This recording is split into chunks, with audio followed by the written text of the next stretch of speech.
Assalamualaikum warahmatullahi wabarakatuh. Jumpa lagi bersama saya Hadi di channel Ngulik Sejarah. Dan pada video kali ini saya akan kembali lagi membacakan suatu kisah misteri yang kali ini berjudul tentang sebuah kisah rumah janda terkutuk. Cerita kali ini ditulis oleh Mas Nugro Agung. Nantinya kalian juga bisa mengunjungi thread beliau secara langsung ya teman-teman. Yuk, daripada kita lama-lama, daripada kita penasaran bagaimana ceritanya, mari kita langsung saja menuju ke ceritanya. Perhatikan baik-baik ya teman-teman, karena ceritanya akan segera saya mulai.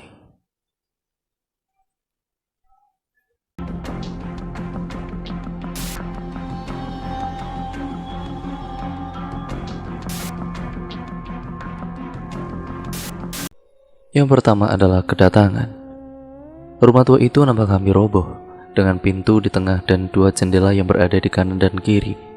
Halamannya cukup luas. Ada pohon mangga yang tinggi di bagian depan rumah.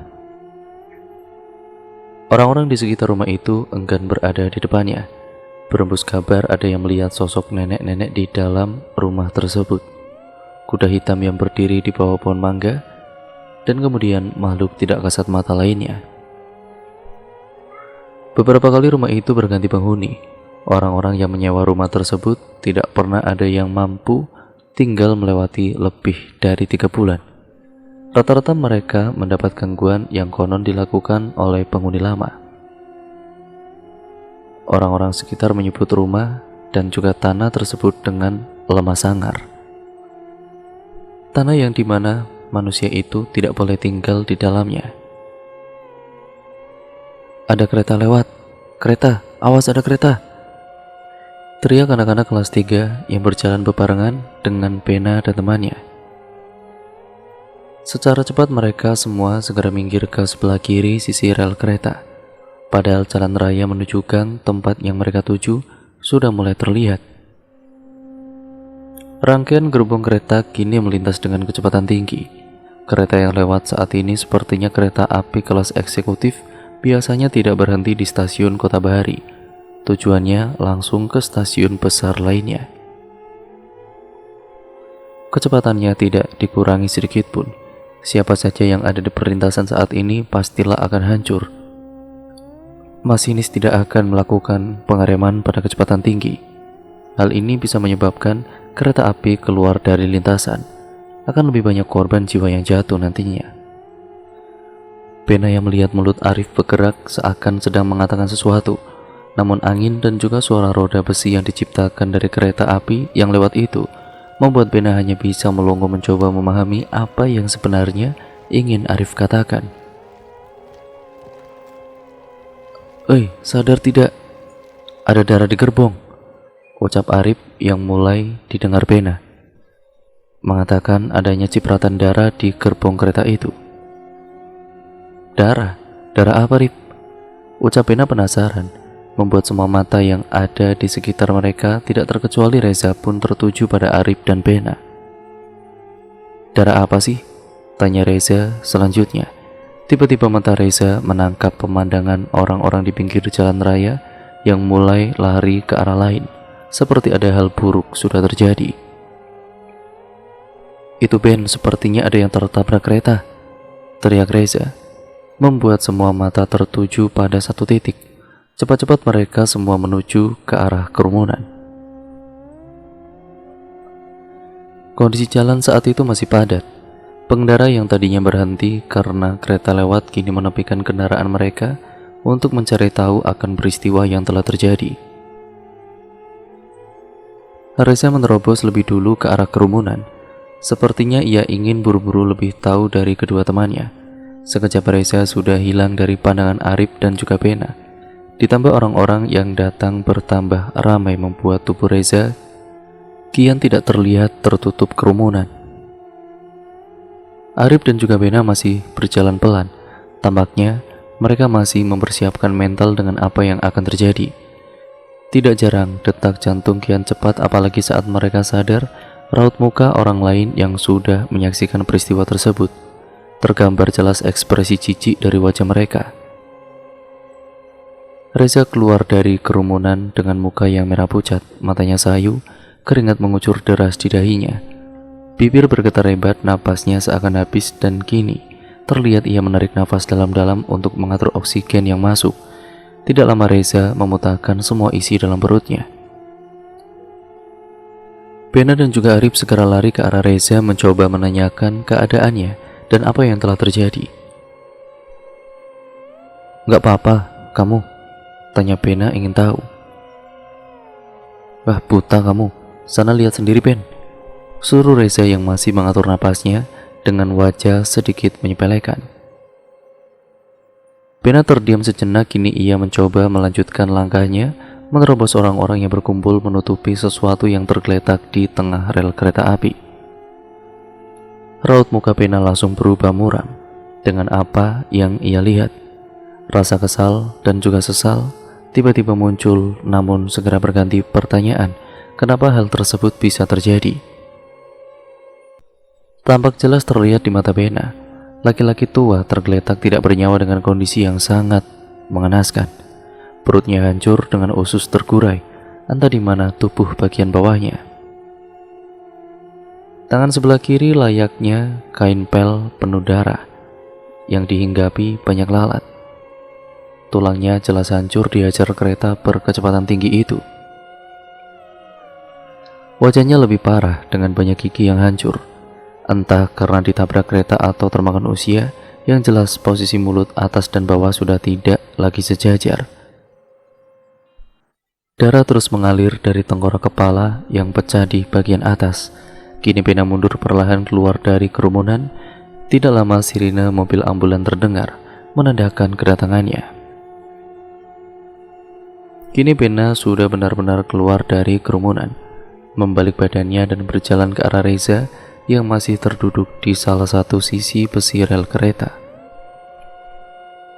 "Ben, bagian pinggang sampai kaki, bagian bawah tubuhnya terpental sampai pohon beringin itu," tujuk Arif yang baru saja datang setelah sebelumnya juga masuk ke kerumunan. "Hancur banget, udah gak kebentuk lagi," ucap Bena menimpali Arif yang baru datang. "Ya gimana ceritanya ditabrak kereta kecepatan tinggi badannya gak hancur?" timpal Reza membandingkan. "Sudah pulang yuk, mau nunggu apa lagi coba?" ajak Bena pada Arif dan juga Reza. "Ya udah ayo buruan, sudah gak kuat aku," ungkap Reza yang masih memegangi perutnya. Mereka bertiga beranjak dari tempat terjadinya peristiwa naas hari itu.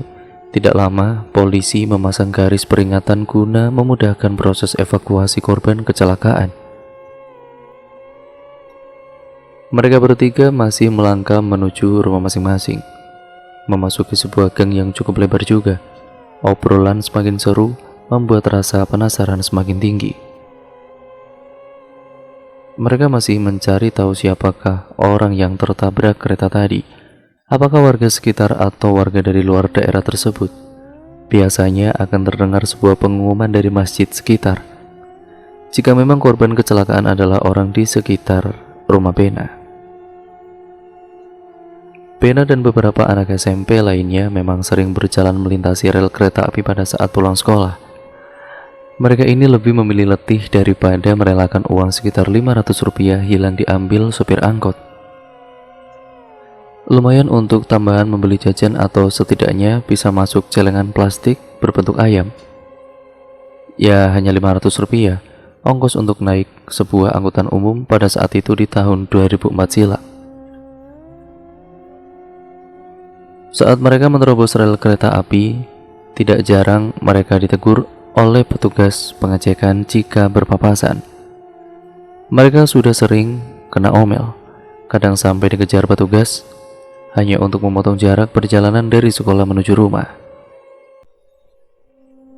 Bagaimana juga, rel kereta api bukanlah tempat yang ramah bagi gerombolan anak SMP sepulang sekolah. "Gila, panas sekali hari ini," keluh Arif, salah seorang teman Bena berbadan tinggi, merasakan bahwa panas siang hari yang sangat menyengat di kota Bahari. "Lah maunya gimana? Turun salju gitu? Bukannya sudah wajar ya, namanya juga kota Bahari, dekat dengan laut. Ya wajar kalau panas, John," timbal Bena menanggapi keluhan temannya. Ya minimal kan mendung kayak neng London gitu loh. Ya kan enak juga buat jalan. Coba saja nasib kita nggak jadi orang kere, kayak teman-teman kita yang anak para pejabat itu. Pulang sudah ditunggu sopir, masuk mobil kena AC, dinginnya. Hayal Arif membalas ucapan Bena. Lah kere gimana sih Rif? Jasa, sebutan untuk bapak. Ya kan guru, masih kurang apa gajinya? Tanya Reza, teman Bena dengan rambut cepak ala militer. Guru SD gajinya berapa sih, Zak? Honorer lagi. Itu saja bapakku masih harus berjualan baju sore hari di pasar malam. Penghasilan jualan malah lebih besar daripada gaji guru. Ucap Arif lesu membalas perkataan Reza. Lah kenapa tidak fokus jualan baju di pasar malam saja, Rif? Tanya Bena kembali. Katanya ilmu kan harus dibagikan agar jadi sebuah manfaat. Manfaat apanya, capek doang? Jawab Arif dengan muka menyebalkannya. Bocah edan kamu itu, timbal Bena dengan singkat. Bena, Arif, Reza dan beberapa teman lainnya sering sekali melintasi rel kereta api saat pulang sekolah. Daerah rumah mereka memang dekat sekali dengan stasiun. Namun mereka tetap sadar akan sesuatu. Konsentrasi mereka harus awas, karena jika melamun sedikit saja, bisa jadi mereka telat menyadari kereta api yang melintas. Maka dari itu, Bena dan yang lainnya lebih memilih tidak berjalan sendiri di rel. Mereka akan melintas beramai-ramai. Masyarakat sekitar masih percaya tentang adanya sosok setan budak. Setan yang membuat korbannya itu melamun dan tidak mendengar saat berjalan di sekitar lintasan kereta api. Tidak jarang mereka yang terkena sihirnya akan mati tertabrak kereta api karena tidak mendengar klakson kencang dari kereta api itu. Siang itu, angin laut bertiup lumayan kencang, membuat pohon mangga di depan sebuah rumah yang akan mereka lewati bergerak tidak karuan. Beberapa buah mangga jatuh ke jalan, membuat bocah-bocah di sekitaran rumah itu berlarian mengambil buah yang jatuh. Ada yang dapat mangga yang matang, ada yang masih muda, dan ada pula yang mendapatkan mangga yang sudah dicicip oleh Codot, sang kelelawar malam itu, meninggalkan bekas gigitan lebar hampir separuhnya. Kosong lagi rumah ini. Pada nggak betah ya tinggal di rumah ini, padahal halamannya lumayan loh, adem. Ucap Bena sambil memperhatikan papan kayu bertulisan rumah ini dikontrakan, yang terpasang di dekat pagar bambu yang dibuat seadanya. Memang ada yang berani tinggal di rumah ini, Ben. Rumornya rumah ini memang angker. Kata bapakku dulu, yang tinggal di rumah ini adalah seorang nenek sendirian. Ucap Arif memberikan informasi. Bukan angker, Rif. Lihat bentuk rumahnya. Siapa yang mau nempatin rumah reot seperti ini? Di belakangnya ada kebun, yaitu kebun pisang yang dekat rel kereta tadi. Jelas bakal banyak nyamuk lah di situ. Mungkin kalau rumah ini dibangun bagus, bakal ada kok yang nempatin. Ucap Reza mencoba menjelaskan dengan nalar. Sayangnya ya John, rumah ini tidak mau dibangun begitu saja, timbal Arif. Memang kenapa, Rif? Rumah kok nggak mau dibangun lagi? Tanya Bena yang penasaran. Waktu itu ada beberapa orang yang datang untuk melihat dan merencanakan tentang pembangunan rumah tersebut. Salah satunya yang datang itu adalah anaknya, jawab Arif. Lah, katanya wanita tua itu tinggal sendirian, punya anak toh? Tanya Reza memotong penjelasan Arif. Anak angkat, jawab Arif dengan singkat. Lanjut, Rif. Kampret kamu, Zak. Jangan dipotong lah, ceritanya lagi seru, bro. Saud Bena yang semakin penasaran dengan cerita Arif. Anjok sampai di mana tadi? Tanya Arif. Anaknya datang mau ke rumah, jawab Pena dengan muka malasnya. Oh iya, anaknya datang dengan berapa orang? Mungkin orang-orang yang mau membangun rumah itu, tapi ada hal di luar nalar yang terjadi. Katanya beberapa orang yang datang itu kesurupan. Mereka semua kayak diusir keluar dari rumah itu, ucap Arif menceritakan. Akhirnya, rumah itu dikontrakan ya? Tanya Reza. Iya, dikontrakan dengan harga yang sangat murah katanya, sahut Arif. Ada harga ada rupa, jawab Pena dengan singkat. Aku tidak bisa membayangkan, itu rumah yang dekat-dekat sama rel kereta, termasuk rumah yang kita bahas. Pas ada korban kecelakaan kayak tadi, itu gimana ya? Uji nyali dadakan gak sih? Lanjut Pena dengan pertanyaan asalnya. Udah biasa sepertinya, Ben. Mereka kan lama di situ. Selama tidak ada yang jaga perlintasan kereta, ya pasti masih akan ada korban kecelakaan lagi, ucap Reza. Pena, Reza, dan juga Arif adalah siswa sekolah menengah pertama yang diterima di SMP ternama di Kota Bahari. Sudah setengah tahun mereka bersama saat berangkat maupun pulang sekolah. Mereka bertiga pun dipertemukan di sekolah tersebut setelah tes penerimaan yang ketat, bersaing melawan banyak siswa lain yang ingin masuk ke sekolah tersebut. Pada saat itu, siswa sekolah dasar yang ingin melanjutkan ke tingkat berikutnya harus mengikuti tes terlebih dahulu. Hasil dari nilai yang keluar akan digabung dengan nilai yang siswa dapatkan dari ujian akhir di sekolah dasar. Sekolah mereka bertiga memang tidak jauh dari stasiun kota. Tidak jarang, saat hari Jumat mereka bertiga akan berlari dari kelas saat lonceng penanda pulang sekolah berbunyi. Tujuan mereka adalah stasiun. Pada jam 11 siang, ada satu kereta yang datang dari arah Semarang. Setelah itu, kereta tersebut akan kembali ke depo lokomotif. Tempat kereta dilakukan pengecekan terlebih dahulu sebelum melakukan perjalanan jauh. Mereka bertiga akan menumpang kereta itu, setidaknya lebih mudah daripada harus berjalan di dekat rel kereta api. Dulu pengecekan di stasiun tidak seketat sekarang. Orang bisa dengan mudah keluar masuk stasiun.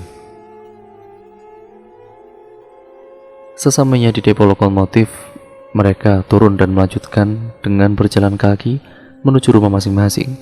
Jaraknya tidak terlalu jauh. Rif, itu anak-anak kelas 2 sudah bawa motor ya?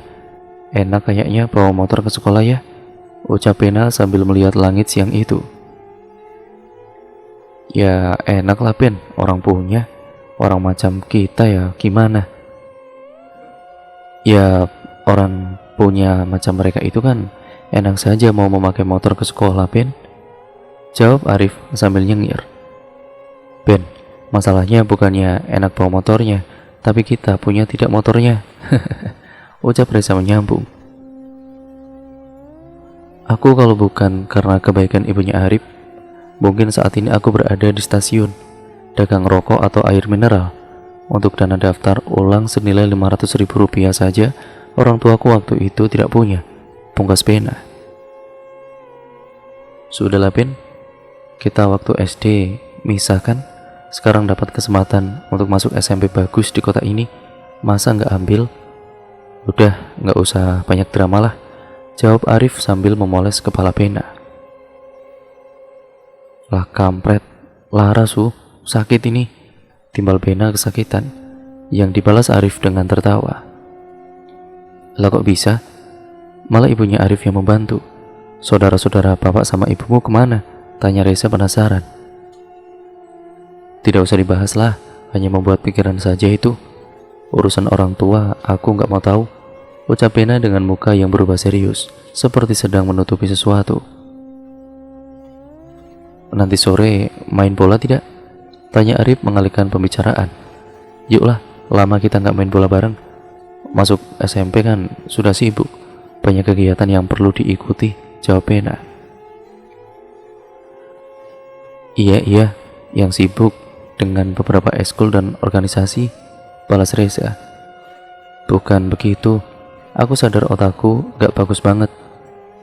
Lumayan loh, kalau bisa masuk tim inti dan menang kompetisi, ya bisa dapat SPP gratis, ucap Pena. Emang kamu ikut kegiatan apa di sekolah, Ben? Tanya Arif penasaran. Bola voli sama drum band, lebih fokus ke drum bandnya. Tim di sekolah itu kan sering sekali menang saat karnaval pesta kemerdekaan untuk kategori SMP, jawab Pena. Terus, dapat uang tidak? Tanya Reza kembali. Enggak, pialanya aja buat pihak sekolah. Tapi pintu pengajuan beasiswa terbuka kalau menang, ucap Pena.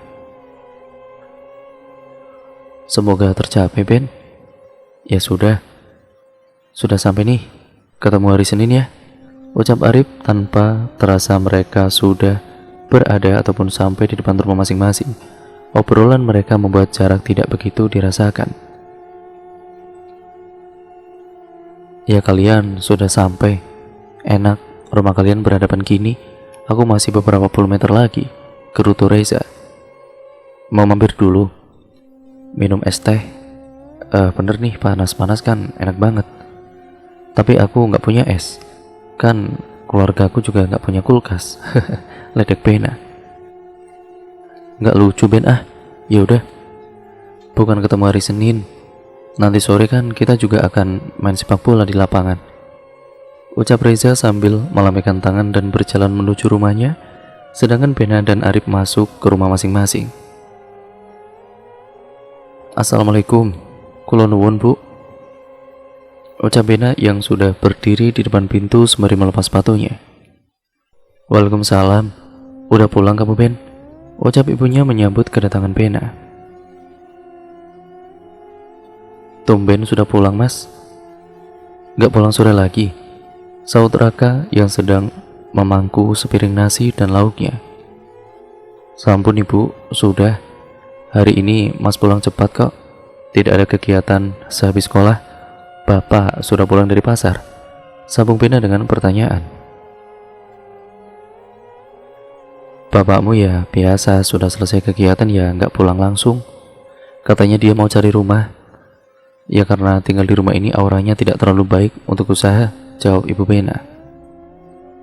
Mau beli rumah Bu? Tanya Pena sambil berganti baju. Rumah kontrakan Le. Uang dari mana coba? Beli rumah kayak beli ketuk. Kalau kata orang sini memang duitnya mardia, sambung ibu yang sedang menyiapkan sepiring nasi untuk anaknya. Kok bisa ya, kenapa kalau masalah harta orang-orang sini termasuk teman-teman Pena selalu menyebut nama itu? Mardia itu siapa sih Bu? Tanya Pena. Ada yang bilang Mardia adalah nyai kaya raya yang pernah hidup di wilayah ini. Untuk lengkapnya ibu nggak tahu pasti. Cuma dengar cerita dari ibu-ibu tetangga kalau beli sayur, ibu menjawab.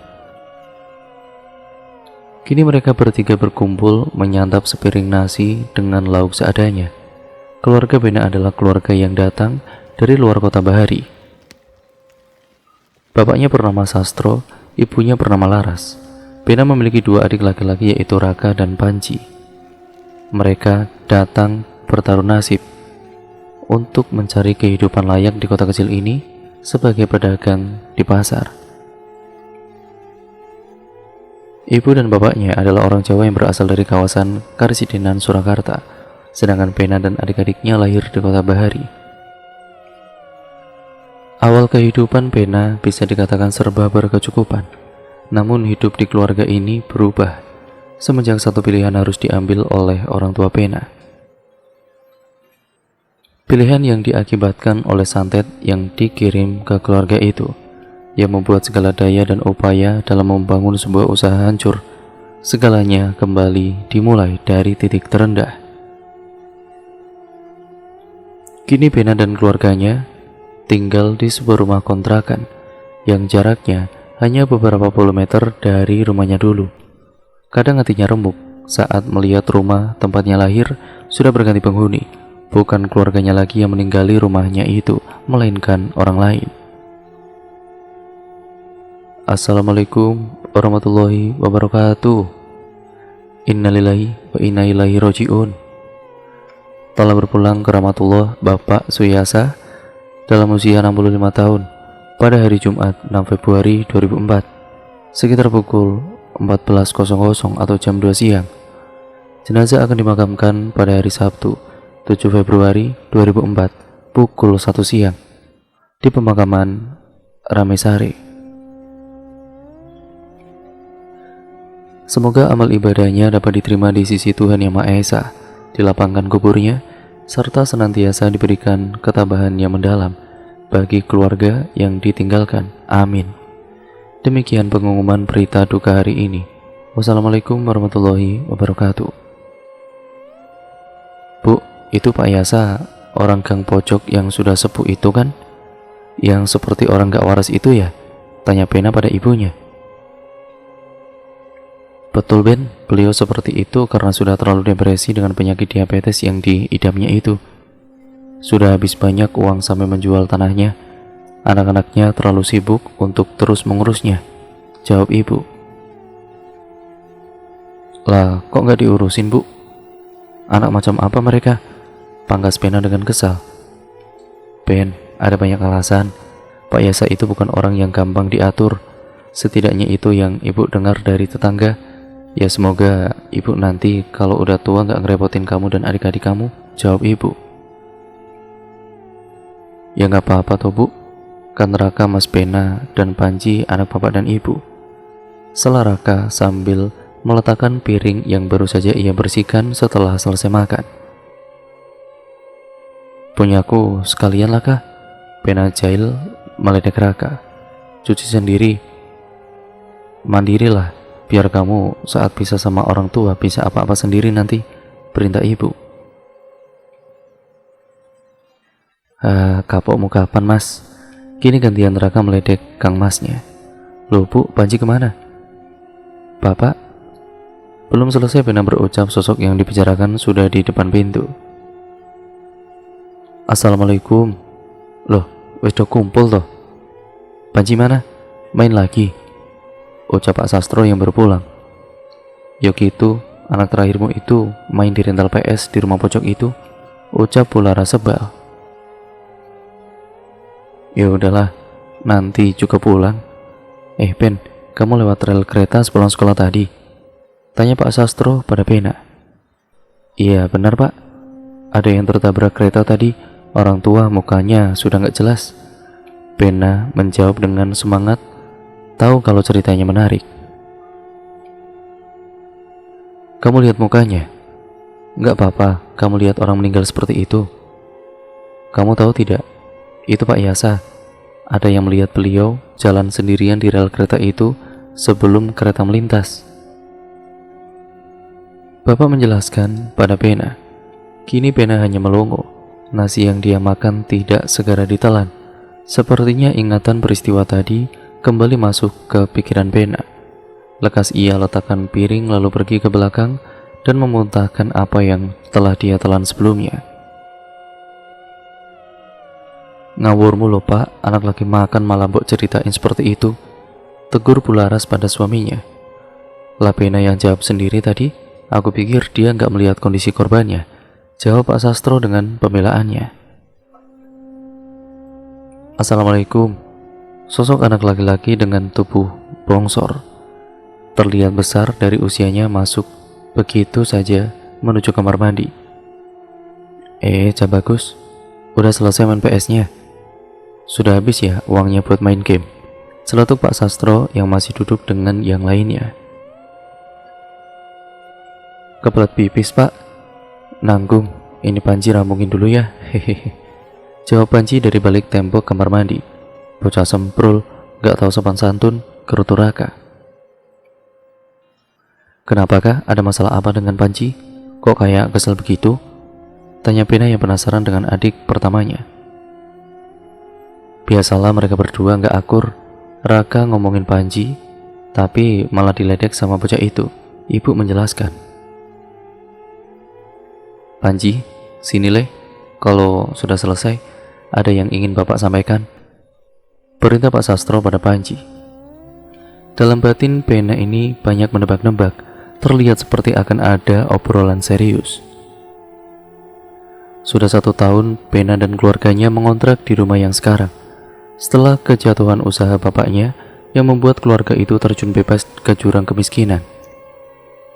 Segalanya habis dijual, tidak terkecuali barang-barang elektronik mereka. Yang tersisa hanya 1 buah radio. Hanya itu satu-satunya hiburan dari keluarga tersebut. "Ada apa, Pak?" tanya Panji setelah menyelesaikan urusannya di kamar mandi. "Sini duduk samping Bapak." Jadi Ibu, Pena, Raka, dan Panji. "Bapak sudah ambil keputusan. Kita pindah rumah minggu depan ya. Kebetulan rumah ini sewanya juga akan habis bulan ini," ucap Bapak membuka pembicaraan. "Mau pindah kemana, Pak?" tanya Ibu halus. "Tidak, Bu, kita pindah kontrakan. Di tempat ini kurang hoki, gak bagus auranya, bikin rezeki mampet," jawab Bapak. "Loh Pak, di sini kan enak dekat sama keluarganya Arif. Udah sering membantu kita loh Pak," pongkas Pena. "Ben, orang kalau bisa itu jangan jadi beban untuk orang lain. Kita nggak tahu kan hati manusia itu seperti apa. Jadi manusia itu yang mandiri, jangan suka memanfaatkan apa yang bukan kepunyaan kita," ucap Bapak. "Lah nanti nonton TV-nya di mana?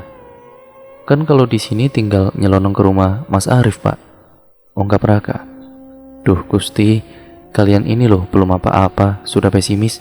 Nanti Bapak usahakan kita punya sendiri." Bapak tahu setahun ini bukanlah hal yang baik, tapi Bapak yakin di rumah yang baru ini kita bisa memulai dari bawah lagi bersama untuk mencapai tujuan keluarga kita, ucap Pak Sastro menjelaskan. "Tujuan keluarga apa, Pak? Menguasai dunia kayak musuh Power Ranger?" celutuk Panji yang duduk di belakang ibunya. "Woi, serius lah. Guyon aja kamu itu," sentil Raka. "Ngapain kamu Kak? Berkelahi saja yuk," tantang Panji. "Leleh, udahlah kalian berdua ini. Bapak lagi bicara penting kok, jadi anak laki-laki yang baik." Panji panggil Mas Raka dengan sopan. "Itu Masmu loh." Bularas mulai mengomeli Panji. "Iya maaf Bu, habis muka Raka nyebelin," jawab Panji. "Mas, panggil Mas Raka," perintah Ibu. "Mau dilanjut tidak ini?" timbal Bapak yang sudah siap melanjutkan ceritanya. Semua terdiam, semuanya mengangguk, tanda pembahasan akan dilanjutkan kembali. Bapak sudah mendapatkan rumah yang nanti akan kita tinggali. Harganya murah banget lah. Lanjut Bapak memaparkan. "Di mana letak rumah itu Pak?" tanya Bularas selanjutnya. "Masih di sekitar sini kok, tapi beda gang. Itu loh yang berada gang seberang jalan," jawab Pak Sastro. Mendengar dari penjelasan bapaknya, Pena seperti tahu akan keberadaan rumah itu. Dia mulai curiga dan menunjukkan rasa tidak nyaman. Rasa curiga semakin berkecamuk setelah Pak Sastro menyebut rumah itu nyaman. Terlihat teduh karena ada pohon mangga yang tumbuh di halaman rumahnya. "Maaf Pak, apa yang Bapak maksud itu rumah yang ada di Gang Melati, berdekatan dengan rel di Jalan Pelopor?" tanya Pena yang penasaran. "Nah itu." Pena sudah tahu. Bapak paham kondisi rumahnya memang tidak terlalu bagus. Tapi walaupun rumahnya jelek, kalau kita bisa merawatnya, membersihkannya, rumah itu akan nyaman kita tinggali, sambung Pak Sastro. "Aku mohon maaf yang sebesar-besarnya." Pena nolak. Pena tidak mau. Rumah itu terkenal wingit Pak, angker. Pena nggak mau kalau harus ketemu hal-hal yang aneh, jawab Pena mencoba melakukan penolakan. "Angker-angker kayak kamu pernah ada di dalamnya. Ingat Le, kamu itu manusia. Kita manusia tidak boleh merasa lemah di depan mereka. Bukan menantang mereka, tapi kalau kita punya tujuan baik, niat yang tulus, kita bisa nyaman berada di mana saja." Bapak kemudian menasihati Pena. "Tapi benar kamu sudah memikirkan itu semua Pak? Di belakang rumah itu ada rel kereta loh. Berisi gak tuh?" tanya Ibu Laras. Aku sudah tanya yo Bu sama orang-orang sekitar, gak masalah. Rel kereta itu juga tidak terlalu mepet. Masih ada lapangan dan kebun di belakang. Ya, antara rumah dan rel kereta kan terpisah lahan kosong yang lumayan luas, ucap Pak Sastro. Aku sebagai istrimu manut saja Pak, nurut dengan keputusanmu, asal itu baik untuk kondisi keuangan kita saat ini. Timpal Bularas. Memangnya mau pindah kapan toh Pak? Tanya Raka yang sedari tadi melongo. Nanti malam temani Bapak ya Bena, antar Bapak ke rumah itu. Bapak itu butuh 2 hari untuk tidur sendiri di rumah baru itu, pinta Bapak. Pak, maaf ini, Bapak beneran mau tidur sendiri di rumah tersebut? Tanya Bena yang penasaran. Iya, Bapak ini harus tahu. Rumah itu dulunya apa? Ya kalau celaka kan cuma Bapak, kamu dan yang lain ya nggak kena, ucap Bapak. Kalau bicara itu yang baik Pak, doa lo itu, tegur Ibu Laras. Aku yang memutuskan kita pindah. Ya aku juga kan yang harus bertanggung jawab. Aku suamimu. Aku bapak dari anak-anak kita. Saat ini bukan uang yang bisa aku berikan, tapi setidaknya anak dan istriku tidak tidur di bawah kolong jembatan, ucap Pak Sastro. Bena, Raka, dan Panji hanya bisa terdiam mendengar keputusan yang diucapkan oleh bapak mereka. Sewajarnya anak memang sudah seharusnya mematuhi perintah orang tua, ditambah kondisi keluarga mereka yang sedang jatuh. Bena paham posisinya, hatinya ingin sekali menolak segala keputusan orang tuanya, tapi sebagai seorang anak, apa yang bisa dilakukan Bena? Dia harus ikut segala peraturan yang dibuat oleh orang tuanya. Baginya saat itu, menjadi anak yang tidak banyak pinta dan penurut sudah membantu meringankan beban yang sedang ditanggung oleh kedua orang tuanya. Kini banyak hal yang dipikirkan oleh Bena. Rasanya semua menumpuk berjajalan dalam otak anak itu. Cerita-cerita seram tentang rumah yang akan ia tempati membuatnya murung seharian setelah bapaknya mengambil keputusan secara mendadak. Malam itu Pak Sastro dan Bena berjalan menuju rumah yang siang tadi mereka bicarakan. Di tangan Bena ia membawa tikar, Pak Sastro membawa peralatan lain seperti ceret dan gelas serta camilan untuk konsumsi. Pak, mau apa tidur di situ sendirian Pak? 2 hari berturut-turut kayak mau ikut acara uji nyali saja Pak di TV, tanya Bena. Mau kulon nuwun, mau izin dulu, ucap Pak Sastro dengan singkat. Kali sinten Pak, kenalan sama siapa? Tanya Bena. Ya sama penunggu rumah itu Ben. Ya ini kita kulon nuwun dulu lah, jawab Pak Sastro. Bena melihat hal yang tidak biasa. Seluruh mata orang-orang seakan tertuju pada dia dan bapaknya. Tidak sedikit juga ibu-ibu yang terlihat sedang membicarakan mereka. Saat tiba terlihat jelas di depan mata Bena, rumah tua itu nampak hampir roboh, dengan pintu di tengah dan 2 jendela yang berada di kanan dan kiri. Halamannya cukup luas, ada pohon mangga yang tinggi di bagian depan rumah itu. Pak Sastro langsung mengeluarkan kunci untuk membuka rumah tersebut. Gagang pintu sudah dipegangnya, sebelum masuk mulut Sastro seperti sedang melafalkan doa. Setelah itu barulah beliau membuka pintu dan masuk dengan mengucapkan Assalamualaikum. Ayo Ben masuk, ucap bapak. Bena ikut masuk Pak, tanyanya dengan ragu. Masuk saja sebentar, biar kamu tahu, toh nanti juga tinggal di sini kan, ucap Pak Sastro. Tiba-tiba terlintas peristiwa yang baru terjadi siang tadi. Lokasi kecelakaan tepat berada di belakang rumah itu. Walaupun jaraknya tidak terlalu dekat, namun tetap saja di belakang rumah itu adalah kebun kosong yang terdapat pohon beringin besar dan rel kereta api. Kondisi rumah benar-benar gelap. Hanya satu lampu yang terpasang, itu pun berada di luar, berada di dekat pintu masuk. Jangan berharap lantai keramik yang Bena injak. Lantai yang ia injak adalah semen yang menutupi tanah. Beberapa rusak dan bercampur dengan tanah.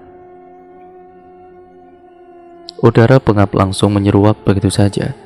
Angin seakan berhembus kencang keluar dari bagian belakang, membuat bulu kuduk berdiri.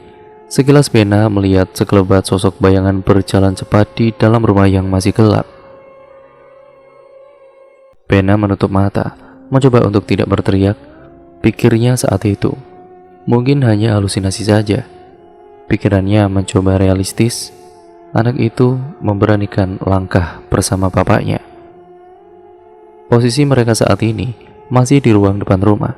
Keadaan gelap gulita karena lampu belum terpasang. "Le, habis ini pulanglah. Bapak tinggal sendirian saja di sini ya," perintah Pak Sastro pada Pena untuk pulang lebih dulu. "Bapak tidak kenapa-napa atau bagaimana?" tanya Pena memastikan keadaan Pak Sastro. Dan "Nggak apa-apa Le, itu tadi yang lewat dan Ayune yang punya rumah ini." Pena kaget mendengar omongan Pak Sastro barusan. Ternyata ia juga melihat hal yang sama. Lalu muncul pertanyaan di benak Pena, dan Ayu itu siapa?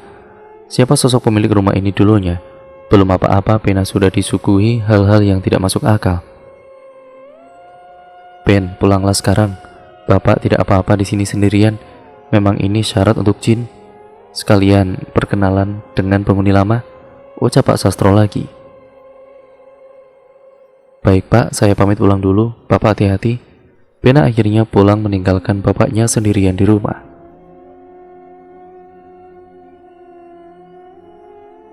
Pikiran Pena masih membayangkan sosok apa yang nantinya akan ditemui bapak.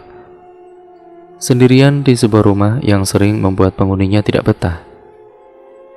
Rumor yang beredar mereka yang pernah tinggal di rumah itu sering mendapat gangguan. Salah satunya munculnya sosok ular besar di kamar belakang. Pena mencoba berpikir positif saja. Mungkin itu benar ular, karena di belakang rumah itu terdapat kebun pisang. Tanpa sadar, Pena penasaran dengan keadaan yang ada di dalam rumah itu. Mas calon penghuni rumah kontrakan itu, Mas?" Pertanyaan itu membuat Pena kaget sesaat. Sudah beberapa menit Pena berdiri di bawah pohon mangga. "Oh, enggak Bu, iya Bu, saya dan keluarga saya yang akan menempati rumah itu," jawab Pena pada seorang ibu yang sedang berdiri di depan rumahnya. "Kenalkan, saya Bu Marni. Nanti kalau butuh apa-apa bilang aja ke saya ya Mas. Sesama tetangga harus saling bantu," sambut Bu Marni pada Pena yang dari tadi melamun berdiri di depan rumah. "Wah, maaf ya Bu, nanti kalau banyak merepotkan Ibu, kenalkan saya Pena, anak dari Pak Sastro." Pena pun memperkenalkan diri. "Tidak apa-apa, kenapa memilih rumah ini Mas? Dari dulu penghuni rumah ini gonta-ganti terus loh Mas," tanya Bu Marni pada Pena. "Wah, nggak apa-apa kok Bu, saya hanya mengikuti Bapak. Namanya anak yang mengikuti orang tua dulu," jawab mereka ramah. "Ya sudah, silakan dilanjutkan kegiatannya. Semoga betah ya Mas. Pokoknya kalau perlu bantuan ketuk saja pintu rumah saya ya," ucap Bu Marni.